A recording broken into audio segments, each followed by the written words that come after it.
À Topé, Otep, salut, j'espère que tu vas bien. Bienvenue sur ma nouvelle chaîne, Manium Bégarin. Sur cette chaîne, je vais principalement parler aujourd'hui d'African Family et on parlera de quoi? De business, de géopolitique, mais surtout du test ADN, du passeport et de l'investissement. Pour tous ceux qui veulent faire le test ADN en passant par African Family, contactez-moi, je mettrai mon nom Instagram juste là. Contactez-moi en DM, comme ça on pourra en parler directement. Aujourd'hui, le premier sujet qu'on va aborder, c'est la crise énergétique et le piège que la France fait en Afrique. Pourquoi? Parce que pour moi, aujourd'hui, c'est une évidence. Tout le monde a des soucis, tout le monde voit l'inflation, tout le monde voit sa facture d'électricité qui a augmenté, l'eau a augmenté, enfin, bon, bref, tout a augmenté.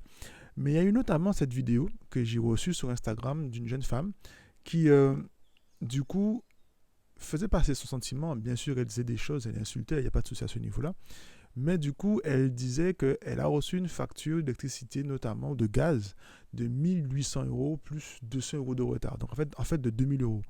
Et dedans, elle insulte, elle dit des bêtises, ok.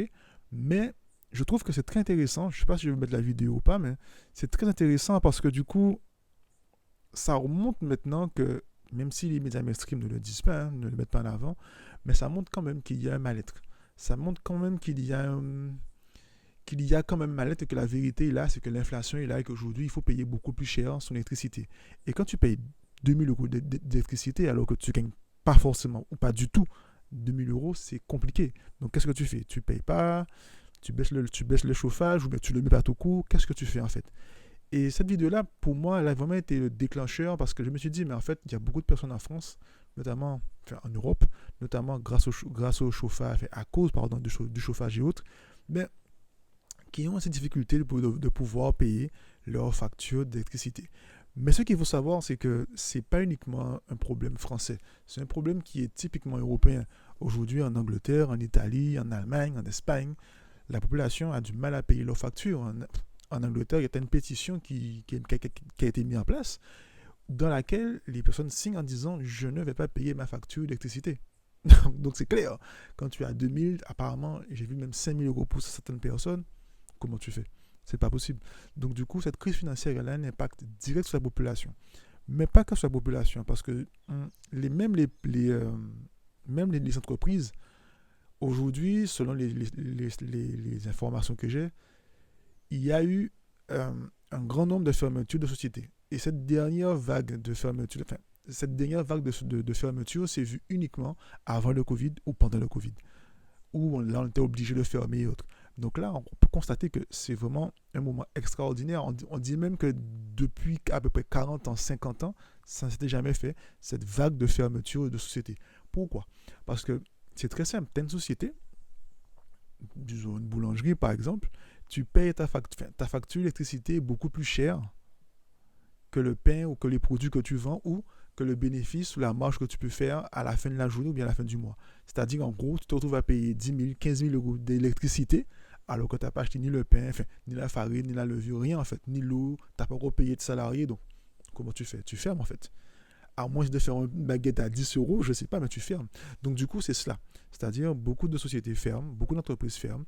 Il y a même aussi l'histoire de euh, on va couper l'électricité le matin, l'après-midi. Enfin, il y a tout ça aussi en France notamment en ce moment. Donc du coup, ça aussi, ça va t'obliger à fermer parce qu'au bout d'un moment, si ta boulangerie elle ouvre que l'après-midi ou que le matin, ben, tu perds du chiffre d'affaires et l'électricité, la facture, elle augmente. Donc du coup, pour moi, ben, ça n'a aucun intérêt. Tu te retrouves encore à devoir fermer. Donc effectivement, quelle est la solution mise en place par la France, notamment par Emmanuel Macron, du coup le représentant de l'exécutif français? Quelle est la solution mise en place? Donc, il y a une chose qui est claire, qu'on doit dire, qu'on doit expliquer. Il n'y a pas de pétrole dans le sous-sol français. Donc, la seule solution qu'il existe aujourd'hui pour la France, c'est d'aller chercher du pétrole partout. On a vu Emmanuel Macron aller en Algérie et autres pour pouvoir demander du pétrole. Mais ce qu'il faut savoir, c'est que, et là on va revenir à deux choses importantes. Premièrement, je ne sais pas si vous avez vu cette vidéo où Emmanuel Macron est très poli, on va le dire comme ça, mais très courtois, très poli avec Maduro, le président actuel du Venezuela. C'est une scène qui est très bizarre parce que du coup on se dit, mais Maduro qui était détesté, enfin Chavez qui était détesté, qui a été remplacé par Maduro, qui était détesté par la France a même soutenu l'opposant de Maduro, et maintenant, comme on n'a pas de pétrole, on devient poli. Donc là, on essaie de caresser Maduro dans le sens du poil. En plus, il me semble que le pétrole, disait que le pétrole du Venezuela n'était pas assez, comment dire, il n'était pas aux normes européennes. Et là, comme par hasard, il devient aux normes européennes. Donc vous voyez, c'est tout cela en fait. Quand on a un discours lorsqu'on a le ventre vide et on a un discours lorsqu'on a le ventre plein. Et aujourd'hui, le ventre de la France, c'est vide. Donc, ils ont un discours de personnes qui mendient, qui demandent un peu de l'aide à tout le monde. Ensuite, ce qu'il faut savoir, c'est qu'il y a aussi, malheureusement, les bombes climatiques que la France fait en Ouganda et en Afrique du Sud. Et notamment en Ouganda, c'est très intéressant d'analyser la situation en Ouganda parce que lorsque l'Ouganda a voulu exploiter le pétrole lui-même, en passant par la Tanzanie, son pays voisin, c'était pas possible. L'Union européenne a dit non, c'est pas possible parce que vous ne respectez pas les droits de l'homme, vous ne respectez pas l'environnement, l'écosystème qui existe aujourd'hui, la faune et la flore, vous allez détruire des années, des siècles d'écosystèmes. Donc pour l'Ouganda, c'était pas possible. Mais quand Total a mis en place le projet en passant par Macron qui, bon, on peut dire qu'il entre guillemets le VRP de Total parce qu'il y a une lettre et des appels de Macron qui ont été faits au président ougandais, donc on peut dire comme un VRP ou bien comme un commercial en tous les cas. Ben là, on peut faire le projet et Total a commencé à faire le projet dont à peu près 419 puits de pétrole qui ont été mis en place. Donc vous voyez bien que la solution française aujourd'hui, c'est d'aller prendre du pétrole en Afrique et prendre du pétrole dans les pays, soi-disant, qu'elle n'aimait pas au début. Parce que c'est la seule solution qui existe aujourd'hui. Le reste, tout ce qu'on peut vous raconter, je ne sais pas d'où ils prennent ces chiffres, je ne sais pas d'où ça vient, mais en tout cas, il faut que ce soit clair. En plus, encore une autre nouvelle, ce qu'il faut savoir, c'est que le pétrole, notamment du Nigeria, je crois, sans vouloir me tromper, je me trompe, dites-moi dans les commentaires, le pétrole du Nigeria, enfin le Nigeria ne sait pas la quantité de pétrole qui sortait de son pays par jour. Enfin, le Nigeria ou le Congo, mais je ne sais pas. Mais ils ne savent pas en fait. Donc, on vous dit que la Russie était le premier client, enfin, la Russie était le premier client de la France, ou le premier lieu où vous allez prendre du pétrole, mais en fait, on ne sait même pas parce que l'Afrique, ils prenaient sans dire les chiffres. Donc, on ne sait même pas ce que l'Afrique donnait plus de pétrole à la France que la Russie. Donc, on ne sait même pas en fait. Mais tout ça pour montrer que, encore une fois, on a un discours le ventre plein et aujourd'hui, on a un discours avec le ventre vide. Alors, ça me permet aussi de parler de la polémique qu'il y a eu avec le député français, que vous avez tous vu, et à qui on a dit qu'il retourne en Afrique. Alors, est-ce qu'on parlait à lui vraiment ou aux migrants qui sont dans les bateaux? Bon. Mais en tout cas, la polémique a été autour de cela et on a traité de raciste et autres. Alors, bon, moi je vais vous donner mon avis clairement. Pour moi, c'est une fausse polémique, premièrement.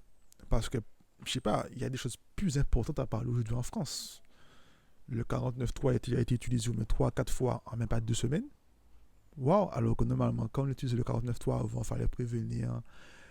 Fallait un peu, comme on dit ici en Guadeloupe, passer un peu de pommade pour que ça puisse passer 2-3 mois à l'avance. Là, non. En une semaine, voire 2 semaines, on a utilisé le 49.3 3 ou 4 fois. Et c'est passé comme le temps de la poste. Il n'y avait même pas grand monde de l'hémicycle parce que tout le monde savait que ça allait se faire. Donc, par exemple, je viens de parler de l'Ouganda, je viens de parler de l'Afrique du Sud, de beaucoup de problèmes du Venezuela, du problème de la dame qui n'arrive pas à payer la française, les universités, les sociétés qui n'arrivent pas à payer leurs factures. Et là, on nous bassine un peu avec ça. Bon. Mais moi, je dis, à travers tout ce qu'on vient de voir, moi, si quelqu'un me dit que tu retournes en Afrique, je dis, ben oui, merci, tant mieux, ça me fait plaisir, en fait. Pourquoi ça devait être une insulte? Non, pas de souci. Ça me fait très plaisir. Mais par contre, si toi, tu veux que je retourne en Afrique, toi, maintenant, sors de l'Afrique. Sors de l'Ouganda. Sors de l'Afrique du Sud. Ben oui. Sors du Mali. Sors du Congo. Parce que là, on parle du pétrole, mais je ne parle pas de l'uranium, de la manganèse, de tout. Hein. Sors. Comme ça, on verra qui peut pas, qui fait, qui ne fait pas, en fait. Et c'est ça, en fait, le problème. C'est que pour moi, c'est un faux discours et c'est de l'hypocrisie du début jusqu'à la fin. Total, qui est la première entreprise française, fait son plus gros chiffre d'affaires hors de la France. Ça veut dire que s'il n'existe pas les autres pays avec leurs ressources, qui est le pétrole et le gaz, mais du coup, Total ne fait rien, en fait.